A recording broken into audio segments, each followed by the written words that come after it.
organized labor today, because remember that the ultimatum given to the federal government was 31st of May, and newsflash is 31st of May. So apparently what it was said is, if there's no conclusion after today, then Nigeria will be shut down. The workers will shut down the country.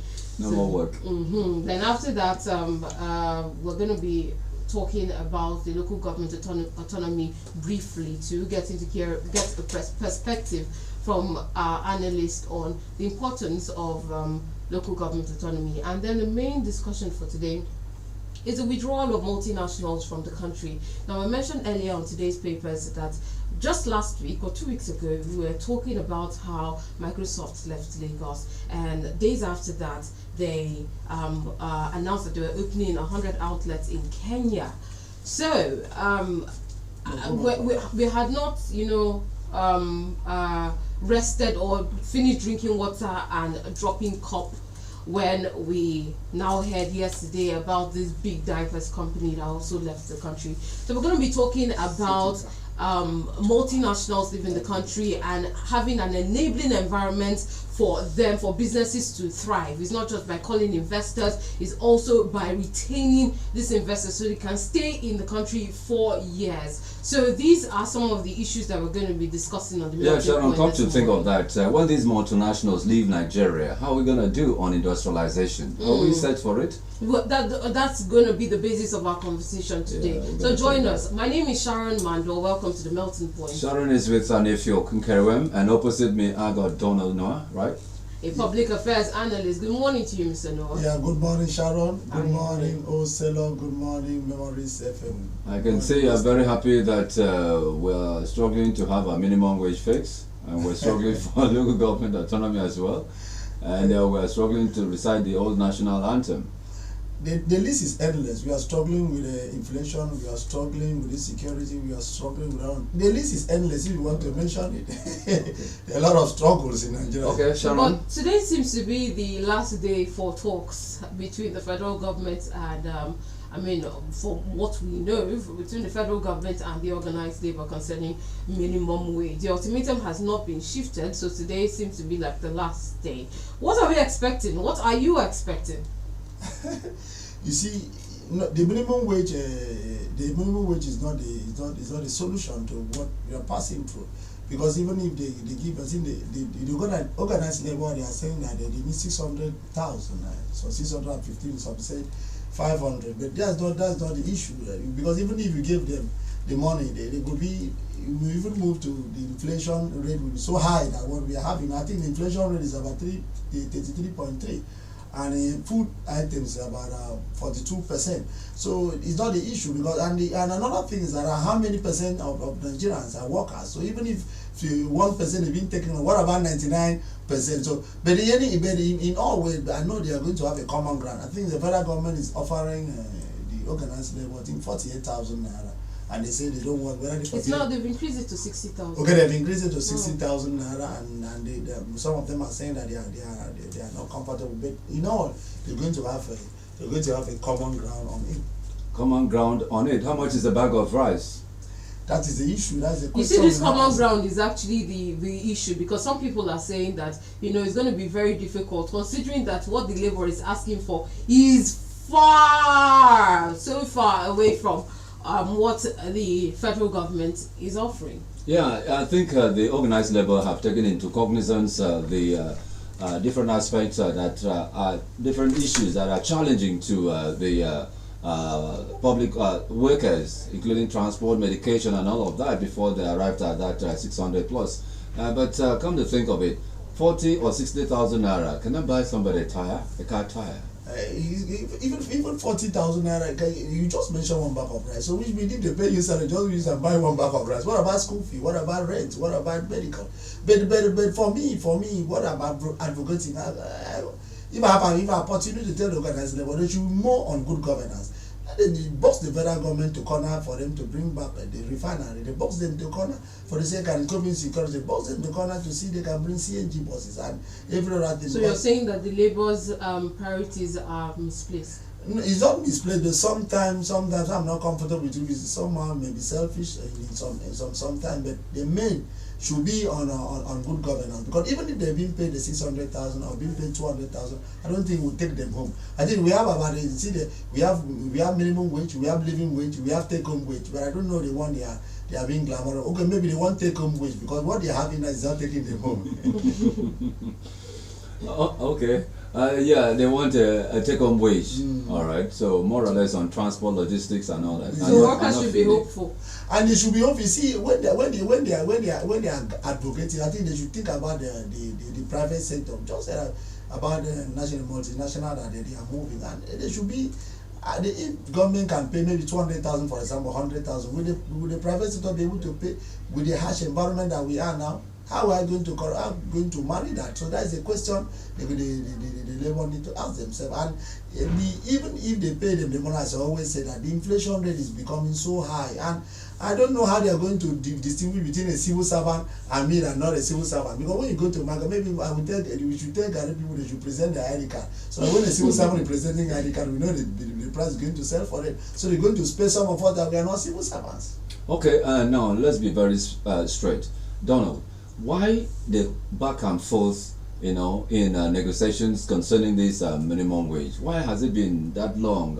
It's persisted on the table for a long time, and other national issues are always having this accelerated hearing. But this has stayed for a long time, and a lot of people are beginning to be very tired with this minimum wage every day, minimum wage.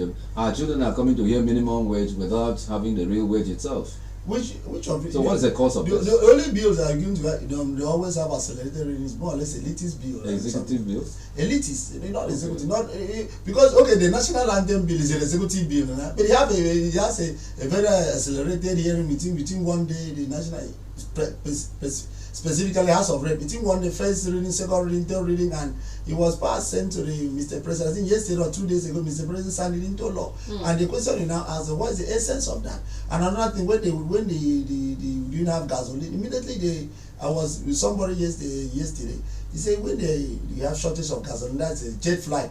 Before you know, they try to fix it, and they now tell we should help Nigeria. And the man said, we should not change the HAIL to HELL. He prays so. And the question now we now on a lighter mode that even if they don't do well, you need still to help them. Even though they do, if whatever they do, you need to help them. There's no more arise, come patron. Now the question now is most of the bill that is massive driven. You always have this food dragging 1 step forward, 5 steps backward. And I always said in this platform that my lecturer said it, the rich cannot sleep as long as the poor are hungry. So the better the FG, the leadership of this country take care of the masses so that they will sleep. Now, without you taking care of the labor, there's no way you can sleep, because the labor the high number of chunk of the government workers, and they are the implementators of public policy. So there's no way they think the government can work without a civil service. But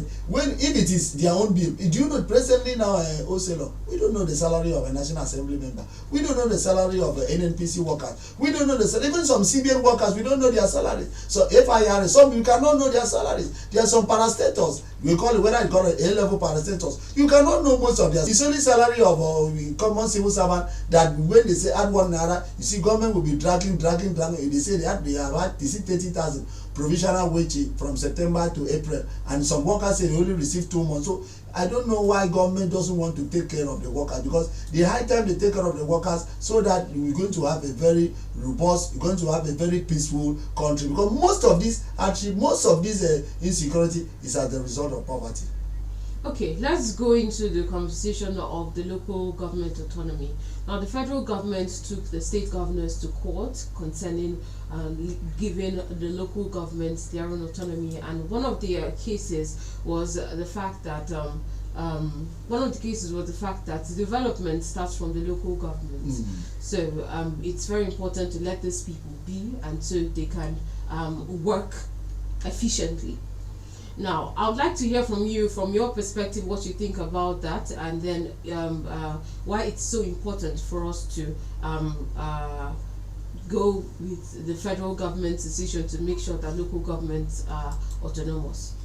You see, I have a problem. Let's all go down memory lane. I have a serious issue with 1999 Constitution. I would say 1999 Constitution is more or less a degree that they just changed it back to a constitution, because the army was not, they did not prepare for democracy. But when it was obvious that they are going, immediately they packaged 1999 Constitution for us. Because I am with the federal government on the issue of autonomy.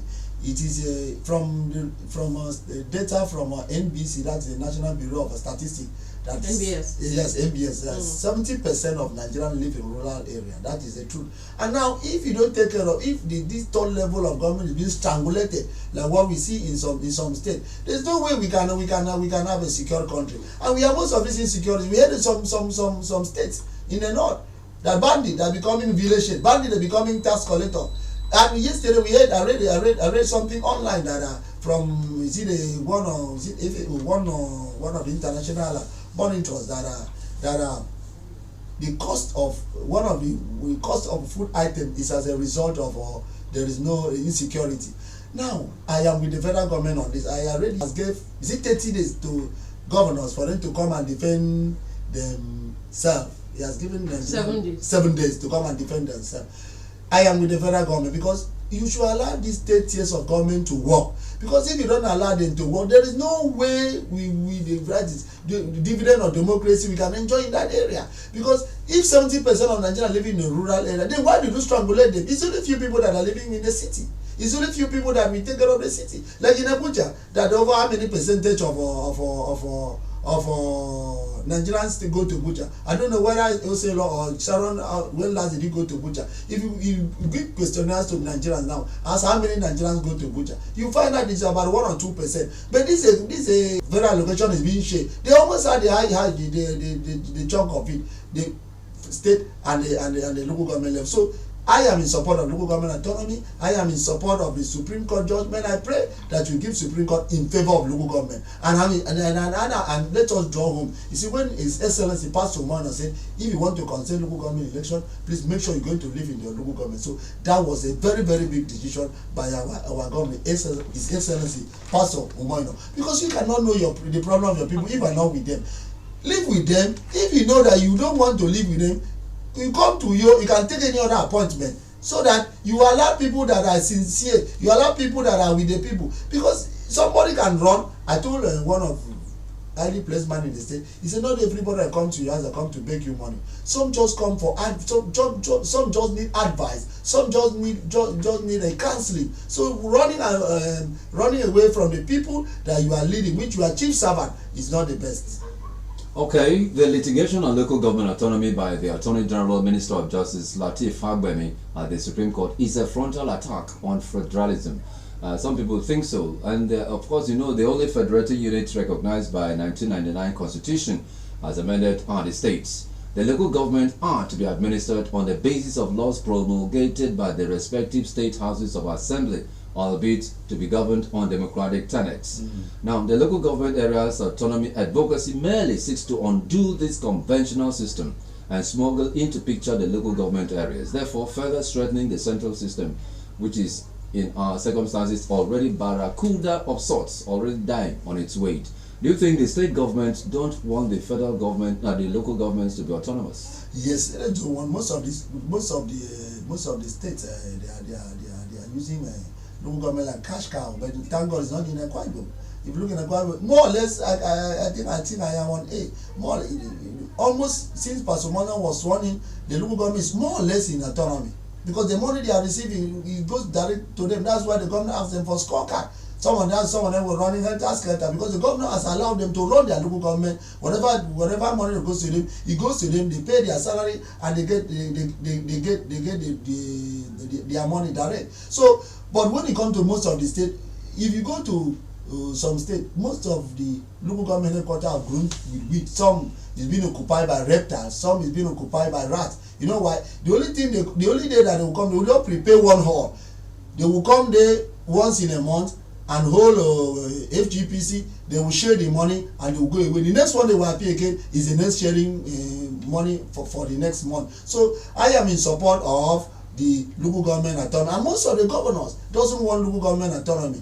That's why the federal government, federal government are fighting in two fronts. There's a bill now lying in National Assembly for local government autonomy, but you know that one is rigorous because you need to have a two-thirds after passing the bill, and Mr. President will ascend it, but you need two-thirds of support of houses of assembly in all the states with the support of the governor. And most of the governors, if they don't support it, maybe that's why the federal government, they are not doing maybe the plan B to see how they can have a court ruling, to see how they can implement it and abrogate this joint account. Because the problem they are having is joint account. How do you joint account with me?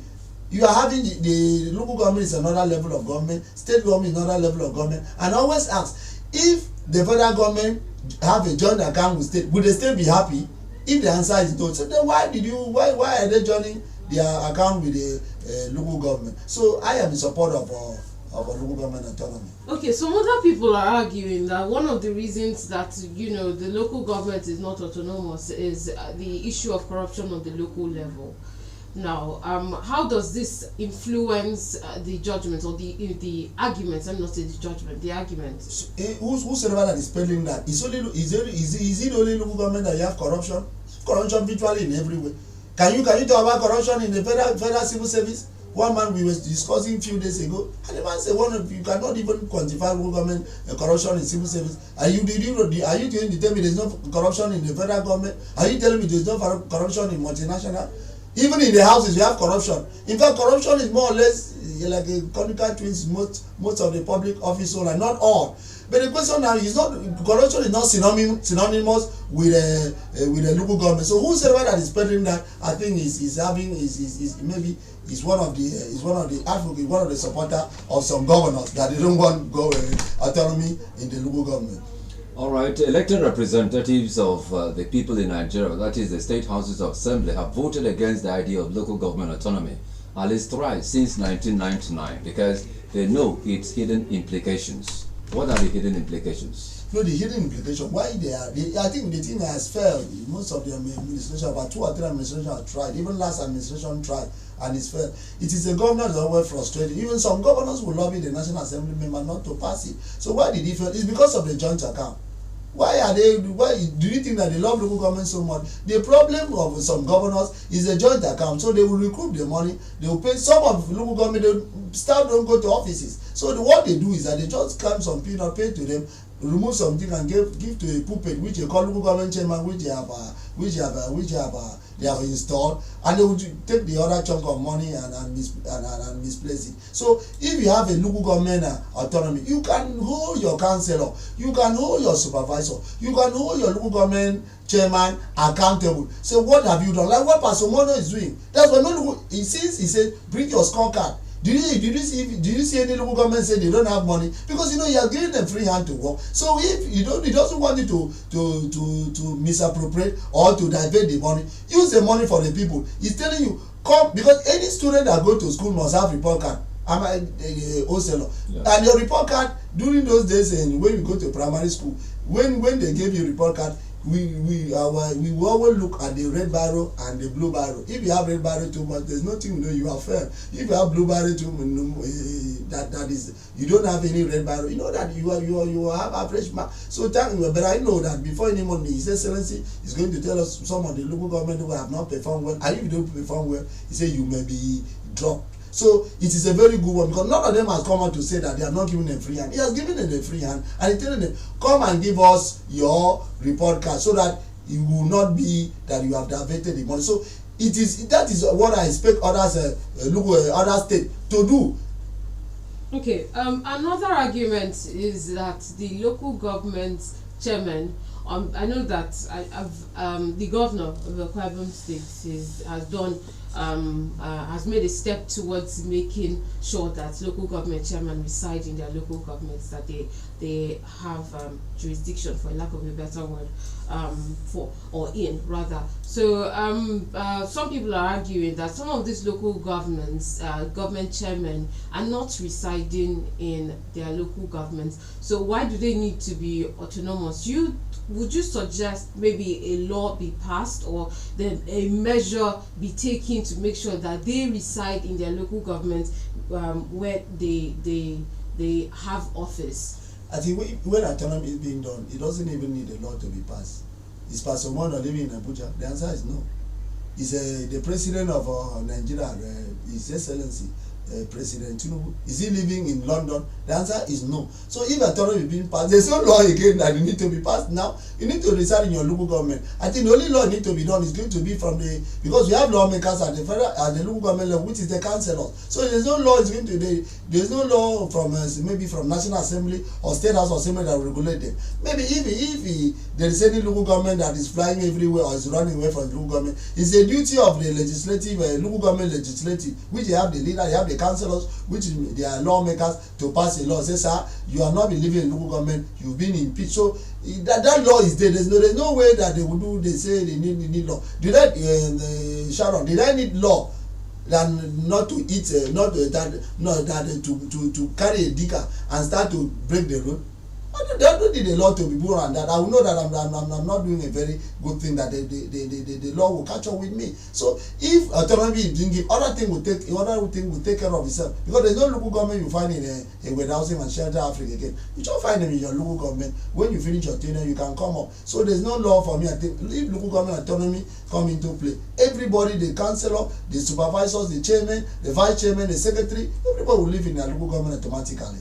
I say the strength of local government representatives, they form most of the House of Representatives members and National Assembly members, and depending on the size or number of local government areas, it will really affect or influence your representatives at the national level. Now, President Bola Tinubu himself, as at when he was Lagos State Governor, fought this crime on the statutes and place of local government in our federation, and it shouldn't be the first time this is done. Rather, he should look at people say he should look at obstacles that made his attempt at creating new local government in Lagos to flounder the push for necessary constitutional adjustment to take care of the obstacles. So, which means the local government autonomy is mostly based on legislations, or perhaps the National Assembly to decide which way forward. Should it be or shouldn't it be? It's I said here before we started the discussion that I'm not comfortable with 1919 constitution. We have a problem in it. It's faulty, because I don't see the 1999 constitution. I think by 1970 we have local government autonomy. The 1999 constitution brought this joint account, and he want to bring in the issue of Lagos. Lagos was not, Tinubu did not create local government. He created development council. They call it development council. It's for administrative purpose. That's what he brought in. Now, if you have, so for example, where I come from, I'm from Surubim.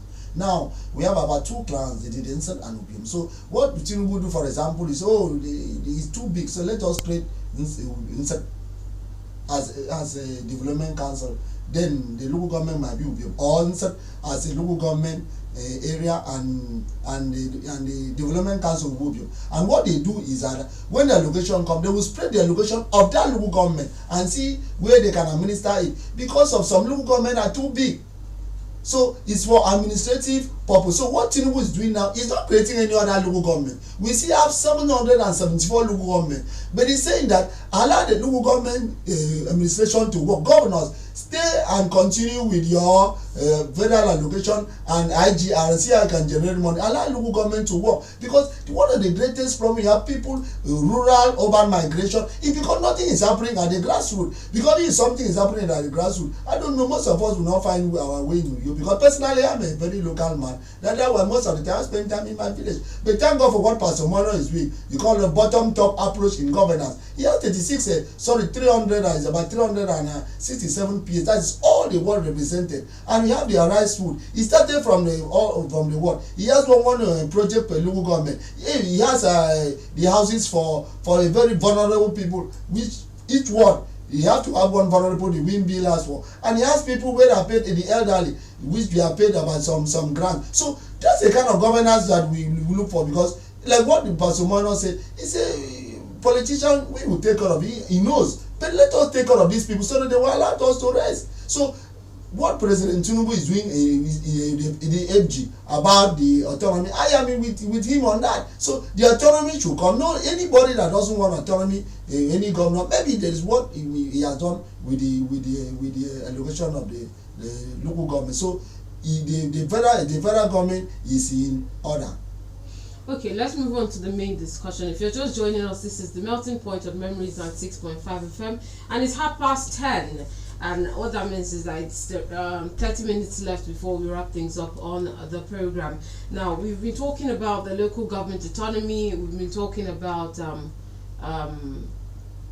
local government autonomy, and we are also on minimum wage. We're also talking about minimum wage. But just before we leave that place, the federal government wants the Supreme Court to rule that any local government area with a caretaker committee should not be given federal allocation except elected executives. If they do, before the law come, the law doesn't take effect in retrospective effect. When so there should be a local government election before you have funds from federal government. Yes, they are right. When you make a law, the law doesn't take effect what happened yesterday. The law will take effect what happened in the front. So before they do that, I think the law says from anti-state law that you have to give about 3 months or to 6 months before election is conducted. I think before the law is being signed into law implemented, before they implement it, they're going to be elected local government in Akwa Ibom. So in the interim, no funds for local government area until the election is done. If you reach a crease, I say, one thing in law, if it's been implemented, let us reach a bridge before we cross. But for me, I am in support of local government autonomy. The caretaker is sought for administrative purpose. So if they cannot do it, like what Pasumano just came into office, and the tenure of local government just elapsed. So because of there's no time to fix, and a lot of things was in hand, just have that interim local caretaker committee. But if there is a law, I think our governor is a man that respects the law, is a very abiding citizen of the country. I think we will abide with that. But I know before the law is being implemented, you're going to have elected local government in Akwa Ibom. All right, Sharon. All right, so the main discussion, another round of massive job losses and price hikes looms as Kimberly-Clark, the producer and manufacturer of the popular diaper brand Huggies and various sanitary pads, is set to announce the closure of its production facility in Ikorodu, Nigeria, after several years of investing $100 million in the country. An inside source who preferred anonymity said that Kimberly-Clark has been struggling and operating below capacity since late 2023 due to Nigeria's challenging economic conditions. This marks the second closure for the company in Nigeria. It had previously shut down operations in 2019 following a business review, but resumed in 2022 with the launch of the $100 million facility in Ikorodu, Lagos. And just before this, days before this, we had Microsoft, and then we also had 15 multinational companies also leaving, like P&G, GSK, and others. GlaxoSmith. That's GSK, and others. Bolt's Food.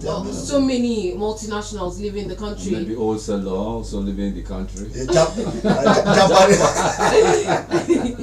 So there are a lot of economic impacts, and I would like you to just go ahead and analyze what this means for the country. It is not a very good time for the country. A time like this, we foresaw it is not.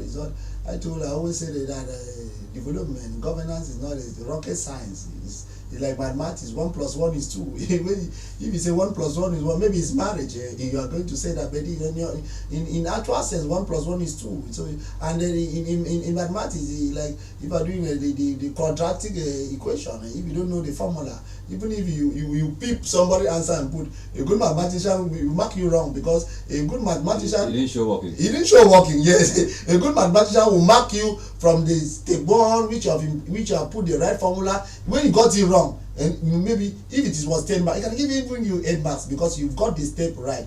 From inception, there has been a lot of issues in terms of governance. We always say the problem of Nigeria is leadership. It's going to be a serious problem in the country. When Osuna was counting, I said, if you want to count the problem of the country, it's endless. You cannot even end it. Now, you know what the business owners are passing through in the country now. Now the question now is, how can you invest? How can you run a company which we have, there's insecurity? How can you run a country which you have a failed infrastructure? How can you run a company, a manufacturing company, which you have a galloping inflation? How can you run a company which there is no energy, there is no power? How can you run a company which there is no purchasing power? Because recently, even if we have 250 million Nigeria, but the purchasing power has failed because of what we have, a galloping hyper and what we call string inflation, which reduction in a quality of good. So there has been a serious issue, but the hope is not gone. What I expect, because as an analyst, when you are analyzing, you need to profile solution. Now the solution for me, I think the hope is not gone. What the agencies would have done this time, you see how they can boost local production by giving maybe grants to a genuine SMEs, that is small medium enterprises, which so that they can close the gap. So I don't mean giving grant to complementary car contractors or a man or just sitting somewhere in his drinking parlor, and when he heard that they are giving grant, you now run, maybe have a long leg. I think now is the bank of industry to see how they can inject they can give money to SMEs, and also they should give tax waivers to others companies that are still staggering, because from reports, even from Dangote and others companies, the Brewheels and other, we heard that they are some of them 2023 have about 10 million naira losses. They are counting losses, none of them are counting gains. So they are just managing. And now with the increase in the wage, if you increase wage for civil servant, with this company that are galloping, I mean, I don't mean the one that are Japan, because the one that are Japan, maybe they are free. What about the one that are galloping? Will their civil servant not ask them for their worker, not ask them for cash, for pay increment? They will ask. And where would they have the money? Where do you have the money to pay? So the impact on the economy is very, very enormous. You're going to have unemployment with already, which we don't have. We have a lot of unemployed youth in the country.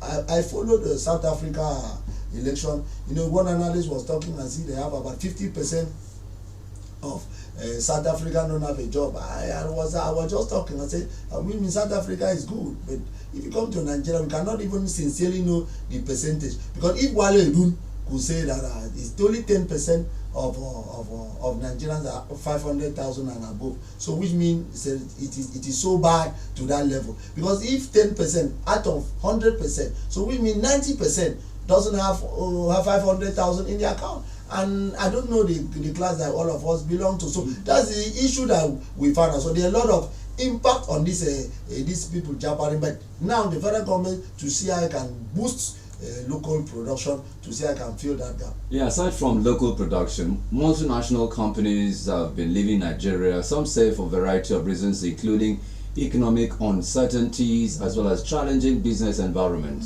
Is it that they don't believe in the current economic policy or drama or magic of the federal government? Not that they don't believe. If you are not comfortable, for example, this way we are staying, if this place is very hot, there's no AC, there's no way you will stay. You don't tell somebody to invest, to continue to stay. We have only one life in a very harsh economy, which the infrastructure has failed, which you have insecurity, which we have inflation, which the purchasing power has failed. How can you come to invest in that? You don't know they are investors. You only invest money where you have profit.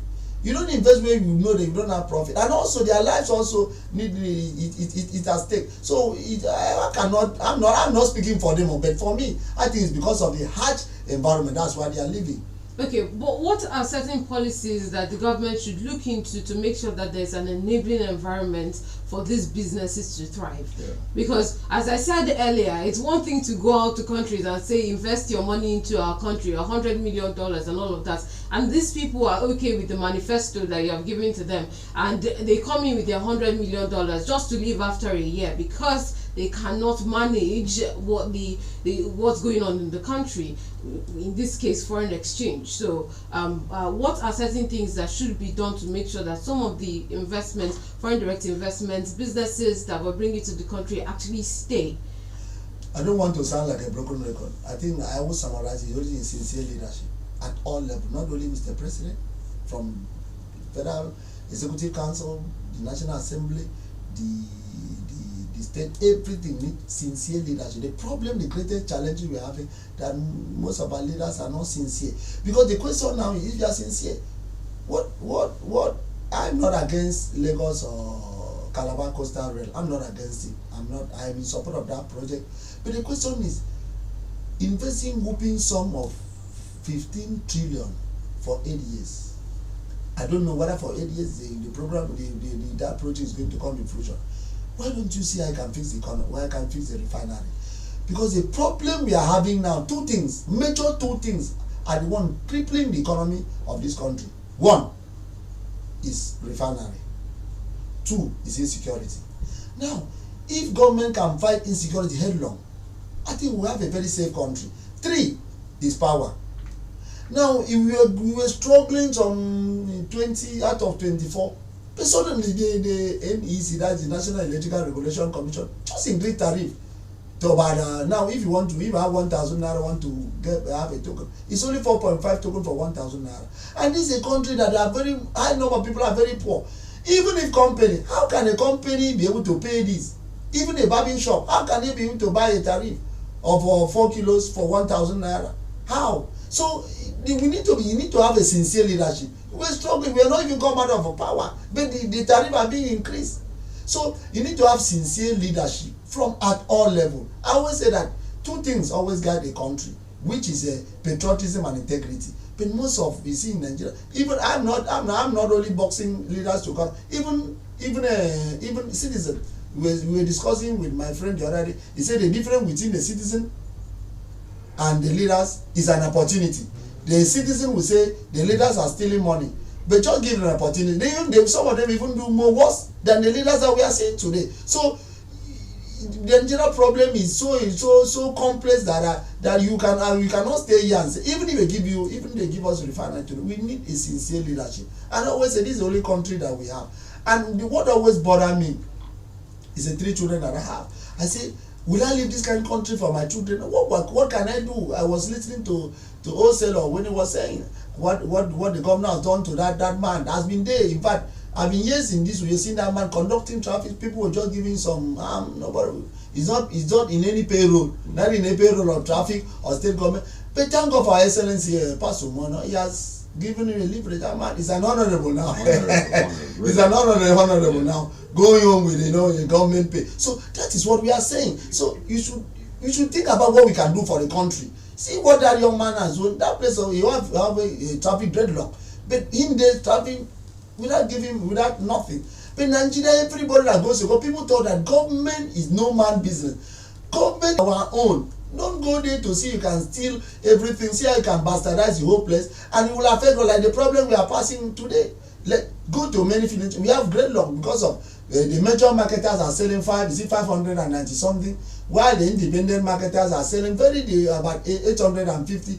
Now most of the Nigerians are seeing how they can struggle to buy the 600 or 595, which is a little bit cheaper. But if we have our own refinery, which we refine our own product, which the natural resources is there. I was learning in economics. Is it location and localization of industry? Then you look at the way we have a natural resources, but we have here, but the problem here, no leader can explain to us why we don't have refinery, and we are investing in others bogus project. I'm not against that project. We have other route. We have the East-West Road, which have not even been completed. Now they have not been backing another with a whooping sum of 15 trillion. And the 15 trillion, where will the money would they to pay? All right. If you ask me, who will I ask? Okay, that's get to hear from the listener. Yeah, the listener will also be part of this. All right, let's get to hear from you. If you've been listening to The Melting Point, somebody has an answer to it. Good morning to you, Akpan. Akpan. Good morning, Lady Sharon. Yeah. Welcome. Did you say Lady Selo? Lady Sharon. Yeah. This is Pan calling from Akpan, you're welcome. Good morning. I want to say that in terms of business coming to Nigeria, the only available factor is the market. Of good road. There is none. Talk of security. There is none. Talk of exchange rate. It is unstable. Not to talk of the high cost of fuel. That is why industries are relocating. If those factors are not put in place, we will not have any industry come into Nigeria. And let me say this, most importantly, I don't know why some people should be against the new minimum wage. If you look at it, since April 2018, that former President Buhari paid 18,000. That is what has remained. But what is the cost of living? Now, that a daily paid worker like a mason, you employ a mason, he will charge you 3,000. And the assistant will 1,500 or 2,000. Today, how much do they collect? 7,000. His assistant will collect 3,500. What was because of ticket and minibus, 15 naira. Now, how much? 200 naira. I don't even think of the present. So it is the monthly earners that are suffering. But when you tell people, say, no, it will cause inflation. What is the percentage of civil servants and public servants? It is less than 5%. Majority of them are outside that. Yes, they are against it. 7,000 cannot bring inflation. And from 50 naira to 200 does not bring inflation. It is that of the civil servant who forms the percentage that will bring inflation. I think it that they say it out of ignorance or jealousy. I think Nigeria is a minimum wage, both at the public and the private sector. Because even the private sector workers work harder than the public sector workers. And I think that they should hurry up on that. Thank you. Alright, thank you. Let's take up more calls. 0803 085 7755, 0803 085 7755, or 0809 066 6909. Hello, good morning. Good morning, the guest in the house. Good morning. Good morning. This is Kanayo Kanayo. You're welcome. From his house. You're welcome. All right. I'm sure you're not the actor. I am not the actor, but my name still be Kanayo Kanayo. I am Kanayo Orobu Kanayo. Interesting. Welcome. You're welcome. In this minimum wage issue, if I will advance labor, they will not fight for increase in their work. What they shall be their fight is how to make this fuel to come back to 200 naira or 140 naira. Let Nigeria have our own refiners, because any day now that from now, any day that they increase labor salary, let them have it in mind. The business people in Nigeria will increase the money to have the money in their hands, because the masses, those that are not working are not happy. What they're supposed to do now to fight what to do to bring the price of fuel down, because if they increase their salary now to 300,000, one bag of rice will go to the price of 200,000. They will see it. That is my advice to them, to fight how to make Nigeria get refinery. Because if they increase their salary now, so how this in the market will increase higher. Thank you, sir. All right, thank you, Kanayo. Now, don't forget our streaming live on Facebook. The handle is Memories 965 FM, MEMORIES 965 FM, and our WhatsApp number is also open for you to send a message to. The number is 0809 066 6909. 09. We have about 6 minutes left, so we can still take 1 or 2 calls. But Mr. Noah, while we're waiting for the calls, you could still react to them, to the calls. But then, just throwing this question to you, some people are saying that these multinationals leaving should be an eye opener for the government to work on local production, for people to realize that, okay, we can't continue, importing, because it's needless to say that once they leave the country, their products become more expensive because they are not producing here, they're not distributing, they just send in, and then we have to buy at dollar rates. So does it encourage local production? Would you say it does that? Even it doesn't encourage local production. It's not only importation of goods. Some of them, everything they produce here. But expertise, these people, some of them, you go to those companies, these white men, they are drinking tea. It's only the only work that's been done there is for the blacks. You see, nobody should say that we don't have the manpower. We have everything. Nigeria is a very blessed country, including natural resources, including the manpower. Just have challenges in leadership. So it is an eye opener for us that the country need to go back to the basis by encouraging a local production for them to move forward. Now, going forward to what the people was asking, they were about 2 callers. The blessed state. See, I have traveled to so many states. I'm going to say one of the states in the country that we have almost the 31 local government being connected in dual carriageway. We have the security. It is very peaceful. So if investors are jabbering from anywhere, I think they can come to Enquiry and invest. And we have the population also, so they can operate from here and they reach out to other Nigeria. But you see, the issue is why the greatest problem that we are having now is purchasing power. Because most Nigerians don't have the purchasing power again because of the inflation and hardship. Now, like one of the second callers saying is in line. I'm not against the minimum wage. I am in support of minimum wage because things are hard. You cannot use the mega salary for paying only transport. But after they have gotten their minimum wage, the labor should not go to sleep. You see, sometimes government is more or less the breast of the goat.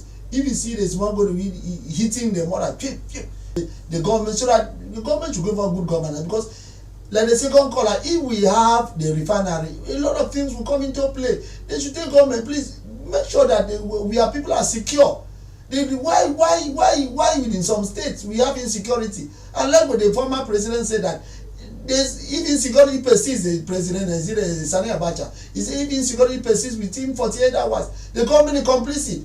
You saw what the governor of Katsina said. He was accusing the military that they are benefiting from terrorism, and the defense sector come out to say no. So there are a lot of complicity in this issue. So because of there's no patriotism, why most of the leaders are not sincere. If a government will come to say that the military are complicit in terrorism, I don't know what that is a very big signal. So they come to say they can cope with insecurity, because no development can strive in the atmosphere of rancor and kidnapping and banditry and Boko Haram. A lot of there's no anybody that come to any investors that come, it must be safe first, because we only have one life. It's only this life that you live and the company will run. When you die, how will the company run? So security is very, very important. Thank you for Pastor Mona. I would like to bring into Enquiry. I don't know whether you read about the commendation of Peter side about the government. I see he's one of the best governors in Nigeria. Was outlining what he has saw, what he have done in over 1 year. In 1 year, he said most of the governors, I don't think whether there is any governor that achieved such feat. And in all, the security, the ambience of the state. So if Nigeria could be like Enquiry said, I think we have a very peaceful state. And I'm using this opportunity to call on those multinationals that are jabbering. If other states you are not comfortable, please come to Enquiry. Say we have a very good land, we have the sea, we have the population, we have the road network, because those are the attraction of foreign. We have the manpower. The wholesaler is there, SHARON is there. If they need public affairs, if they need public affairs, we have manpower, so they can come to Enquiry and have their headquarters, and they will operate from here and enjoy the peaceful nature of this. All right, let me draw my last question now. Some people say the difficulty the firms face in getting their money back home due to the lack of dollars in Nigeria's economy. is prompting their hasty departures. And yes, and you know, it's like a woman.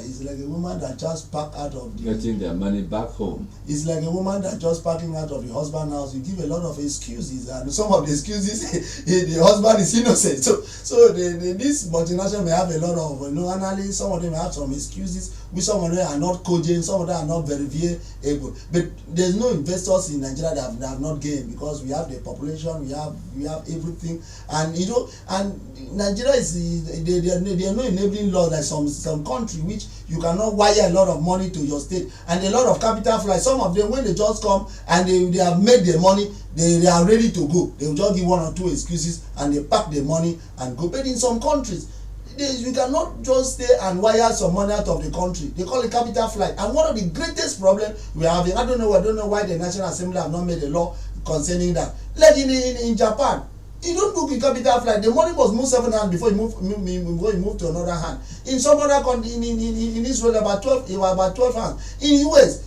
even if you have a church, even if you have a company, you can also stay there and wire money to your country, because they felt that money is made from their country, so it must be used by their country. So there must be enabling law, which when you come wire money, you make money in Nigeria, your money no need to be some percentage should be spent. So not some percentage, high number of percentage need to be spent here.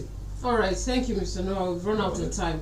Thank you so much for your time here, and a happy new month in advance. Thank you, happy new month. Thank you, Osela, and we let's be hopeful, and like the Mr. President said, renewed hope, and let's renew our hope, and if your faith is not renewed, I think you should key into the rise agenda of His Excellency Pastor Mono should arise and see what he can do for quite himself, and I know that the future will be better. Thank you, Mr. Right, I Noah. hope you are going to your farm from here. Yes, I'm a farmer. I'm a very local man. I'm going to my farm. All right, thank you, Mr. Noah. Thank you so much for listening to this segment or this edition of the Melting Point this morning, the last one for the month of May. Thank you so much for the calls and all the messages. My name is Sharon MANDOR. I am Enquiry. Do have a sweet weekend. Coming up at the top of the hour is the scorecard, and it will run till midday. Stay tuned. You're still on to the morning ride.